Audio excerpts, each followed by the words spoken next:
प्रिय विद्यार्थी, हिंदी समाधान चैनल में आपका स्वागत है। मैं सुरेंद्र प्रसाद, शिक्षक, नेहरू इंटरमीडिएट कॉलेज तरियां सुजान। आज मैं कक्षा 10 हिंदी यूपी बोर्ड काव्यखंड का तीसरा पाठ सवये, जो भक्त कवि रस खान द्वारा रचित है,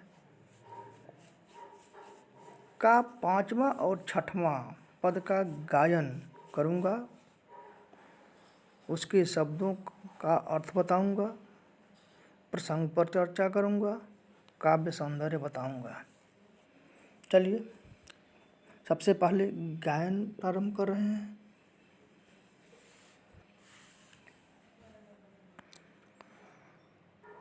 कान भये बस बांसुरी के, अब कौन सखी हमको चही हैं।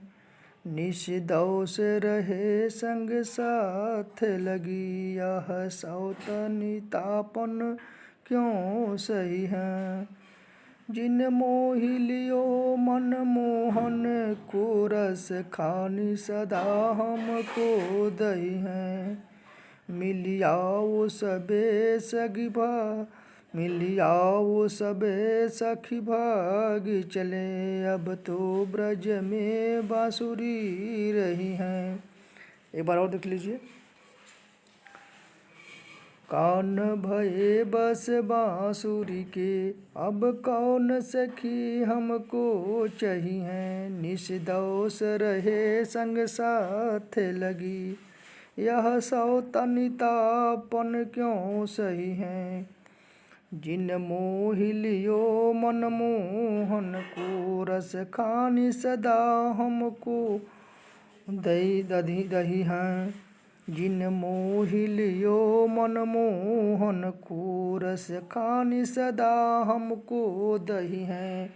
मिलियाओ सबे सखी भाग चलें, अब तो ब्रज में बांसुरी रही हैं। अब चलिए इसके कठिन शब्दों के अर्थ देख लें। यहाँ कान मतलब कृष्ण, भय मने हो गए, बस मतलब बस में,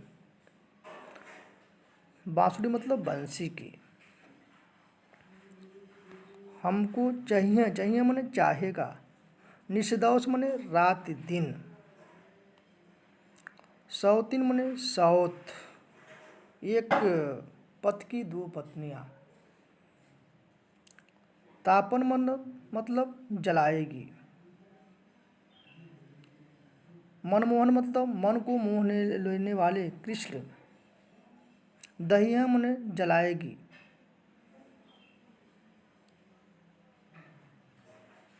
रही है मने रहेगी। चलिए अब इसके प्रसंग पर चर्चा करते हैं। प्रस्तुत काव्य पंक्तियों में भक्त कवि रस खान जी उस समय का वर्णन किया है जब भगवान कृष्ण अपनी बांसुरी को हमेशा अपने साथ लिए रह रहे हैं, जिसके कारण गोपियों में जलन हो रही है, सौतिया डाह हो रही है और वे अपना मन बना ली हैं कि अब मुरली से भगवान कृष्ण का इतना प्रेम हो गया है, वो हमेशा साथ रह रही है, उसे हमेशा साथ लिए रह रहे हैं, तो इस सौतिया डाह को हम लोग अब नहीं सह सकते हैं। हमको अब इस ब्रज में कौन पूछेगा, इसलिए हम लोग यहाँ से सभी लोग मिल करके भाग चलें। अब इस ब्रज में केवल बंसी ही रहेगी, इसी का वर्णन किया है। चलिए अब हेडिंग देंगे व्याख्या।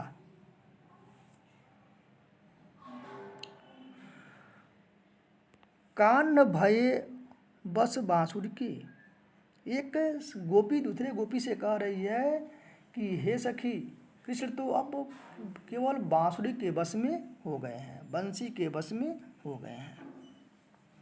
अब कौन सखी हमको चाहिए, हे सखी अब हमें कौन चाहेगा, इस ब्रज में कौन पूछेगा। निषदोष रहे संग साथ लगी, वह रात निषदोष रात दिन जो है कृष्ण के साथ लगी रहती है, साथ उसे लिए रहते हैं। यह सौतनि तापन क्यों सही है। यह सौतिया दाह यानी सौत के रूप में जलाना कौन सहेगा, जलना कौन सहेगा, यानी सौतिया दाह का ताप को कौन सहेगा। जिन मोह लियो मनमोहन को, जिस बांसुरी ने भगवान कृष्ण को अपने बस में कर लिया, मोह लिया है, रस खान सदा हमको दहिया। हे सखी, भक्त कवि रसखान जी कह रहे हैं कि हे सखी, अब तो केवल हमें वह जलाएगी और कुछ नहीं देगी। मिलिया वो सवे सखी भाग्य चलें, फिर कह रहे हे सखी, हम लोग मिल करके आपस में यहाँ से भाग चले।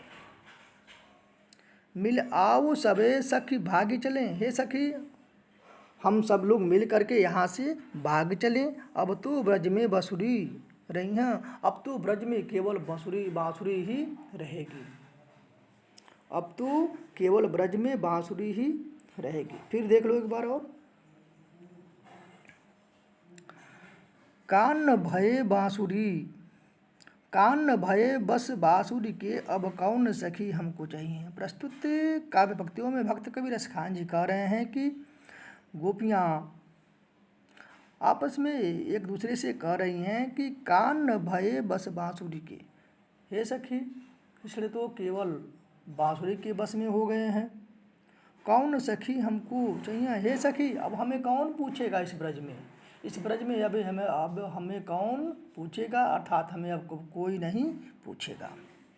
निषदौस रहे संग साथ लगी, वह रात दिन जो है कृष्ण के साथ लगी रहती है, कृष्ण उसे अपने साथ लिए रहते हैं। यह सौतन तापन क्यों सही है, इसी बंसी रूपी सौत के ताप को हम लोग क्यों सहेंगे, अर्थात नहीं सहेंगे। जिन मोह लियो मनमोहन को, जिस बांसुरी ने भगवान कृष्ण को मोह लिया है, अपने बस में कर लिया है, रसखान सदा हमको दहिया, वह केवल हमें जलन ही दे रही है, हमें जला ही रही है। मिल आओ सबे सखी, इसलिए हे सखी आओ हम सब मिल करके एक साथ यहाँ से भाग चलें। अब तो ब्रज में बांसुरी रहियाँ, अब तो केवल ब्रज में बांसुरी ही रहेगी।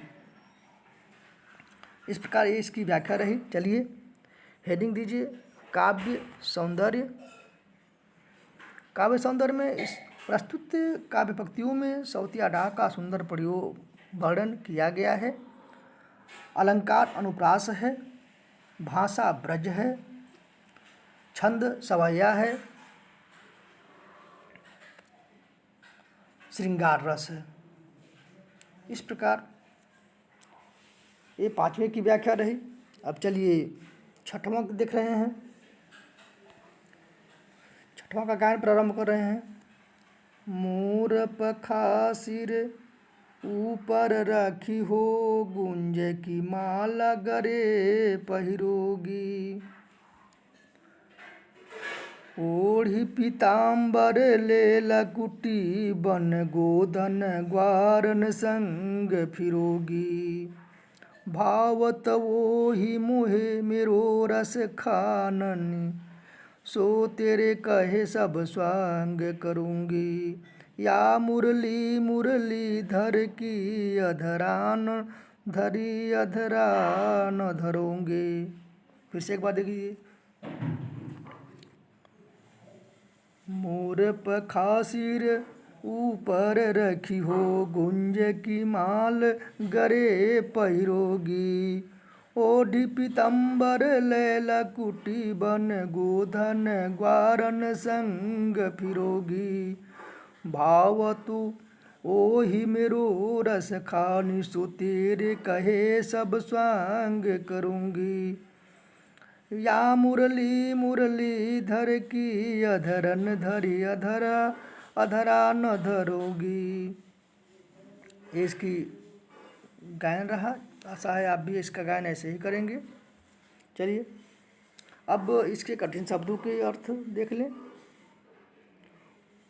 मोर पखा, मोर का पंख का मुकुट, सिर ऊपर रखी हो, सिर के ऊपर, गुंज की माला, गुंज की माला जो वन माला है उसकी माला, गले मैंने गले में, पहिरोगी मैंने पहन लूँगी, पहन लूँगी, धारण कर लूँगी, ओढ़ी पीताम्बर, पीताम्बर मतलब पीला दुपट्टा, लय लकुटी, लकुटी का अर्थात लाठी। वन गोधन ग्वारन, गोधन मतलब गायों के बीच में, ग्वाल वालों के संग साथ फिरोगी मतलब घूमूंगी। भावतु वो ही मेरी रस खानी, भाव तो मतलब अच्छा लगेगा। सो सब स्वांग वही अभिनय, स्वांग मतलब अभिनय करूंगी। याम या मुरलीधर की अधरन, अधरन मतलब ओठ, धरी अधर, अधर पर धरोगे, न धरोगे नहीं धारण करूंगी। चलिए इसके प्रसंग पर चर्चा कर रहे हैं, हेडिंग देंगे प्रसंग। प्रस्तुत काव्य पंक्तियों में भक्त कवि रसखान जी ने उस समय का वर्णन किया है कि जब भगवान कृष्ण मुरली के वश में हो गए हैं तो वहाँ की गोपिकाएं क्या सोच रही हैं। एक गोपी कह रही है कि मैं कृष्ण का सारा रूप धारण कर लूँगी, जैसा जैसा अभिनय वे करते हैं वैसा वैसा मैं करूँगी। लेकिन अंत में वह कहती है कि वे मुरली को अपने होठों पर धारण करते हैं, उस मुरली को, उस साउत को मैं अपने होठों पर धारण नहीं करूँगी। इसी का वर्णन रसखान जी ने किया है। चलिए देखिए व्याख्या इसका।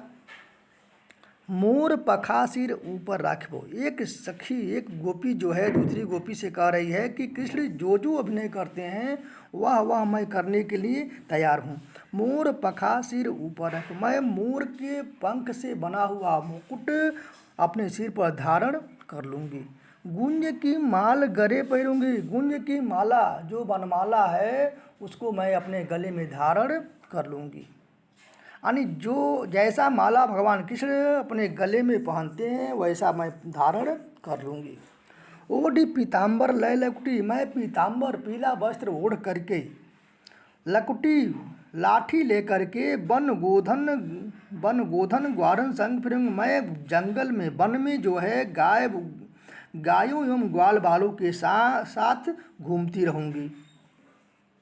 भावत वो ही मेरी रस खानी, जो जो आप लोगों को अच्छा लगेगा वही वही स्वांग मैं करती रहूँगी। यानी कृष्ण जो जो स्वांग, जो जो अभिनय करते थे वन में वही वही अभिनय मैं आप लोगों के साथ करती रहूँगी। या मुरली मुरलीधर की, किंतु जिस मुरली को मुरलीधर अर्थात कृष्ण ने अपने होठों पर धारण किया था, अधर न धरूंगी, उस मुरली को मैं अपने होठ पर धारण नहीं करूंगी, उस साउथ को अपने होठ पर धारण नहीं करूंगी। एक बार फिर देख लीजिए। मोर पखा सिर ऊपर राखिबो, गुंज की माला गले पहनाई। प्रस्तुत काव्य पंक्तियों में भक्त कबीर रसखान जी कह रहे हैं कि एक गोपी भगवान कृष्ण के सारे अभिनय को करना चाहती है, उसी का वर्णन करते हुए कह रहे हैं कि मोर पखा सिर ऊपर राखिबो, मैं मोर के पंख से बने हुए मुकुट को अपने सिर पर धारण कर लूँगी। गुंज की माला गले पहरूंगी, मैं गुंज की माला को अपने गले में धारण कर लूँगी। अर्थात जैसा माला कृष्ण पहनते हैं वैसा ही माला मैं अपने गले में धारण कर लूँगी।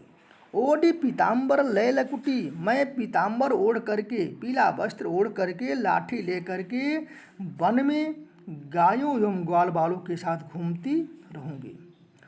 भावत वो ही मेरो रसखान, रसखान जी कह रहे हैं कि जो जो अभिनय आप लोगों को अच्छा लगेगा, जो जो अभिनय कृष्ण करते थे वही वह तेरे कहे सब स्वांग करूँगी, तो आप लोगों के कहने पर मैं सारा अभिनय वह करूँगी।